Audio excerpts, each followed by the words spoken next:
गाईस, तर कालच्या ब्लॉगमध्ये बघितलं की हॉलमध्ये झाली खूप जास्त गर्दी, म्हणून आम्ही सगळेजण चाललो हॉस्टेलमध्ये मैत्रीणच्या रूमवर. रूम आहे 3ऱ्या मजल्यावर. जाता जाता आत्मा शरीराच्या बाहेरच. बट तरीही रूम मध्ये आम्ही पोहोचलो आणि इतकी जास्त भूक लागली की आमचं पोट आम्हाला मागत होतं जेवण चालू व्हायचं होतं, म्हणून टाइमपास झाला पाहिजे म्हणून आम्ही खेळायला लागलो लुडो. आणि मी इथे मॅड झाल्यासारखी हसत आहे, कारण की तुम्हाला तर माहितच आहे आम्ही सगळेजण आहोत मॅडच. आणि इथे चालू झाला लुडो. 6 जणांचा लुडो म्हणल्यावर माणूस होते मॅड, आणि मी माझी गोटी चालवून राहिली ना पिची गोटी चालवून राहिली. आणि मग आली उडती उडती खबर चालू झालं जेवण, म्हणून आम्ही पटकन गेलो जेवण करायला. आणि गर्दी तर इतकी का आम्हाला भेटते का नाही आम्हालाच माहित नाही. टेन्शन नको घ्या, भेटला आम्हाला जेवण. आणि आम्ही सगळेजण बसलो जेवण करायला. जेवणात होतं वांग्याची भाजी, कढी, डाळ भाजी, भात, पोळी, भजे. मग जेवण वगैरे करून गेलो आम्ही सगळेजण फोटोज काढायला. तर तिथे भेटला माझा फ्रेंड मला सिद्धू. मग तो म्हणे एखादी पोरगी पटवून दे म्हणे. तर सिद्धूसाठी आणि या 3 बंदरांसाठी कोणती पोरगी सिंगल असेल तर कमेंट मध्ये सांगा. मग आम्ही काही फोटोज काढले आणि रील बनवली.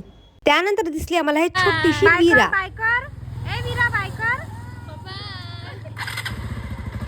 मग आमच्या ट्रेनचा झाला होता टाइम. तर नेहा आणि हरिका, इच्छा आणि मी आम्ही पकडला ऑटो आणि निघालो. आणि आता उद्या येणार आहे नागपूर विजिटचा व्लॉग. तर तो व्लॉग प्लीज मिस करू नका आणि मला खूप जास्त सपोर्ट करा आणि आपल्याला फॉलो आणि सबस्क्राईब करा. Bye bye.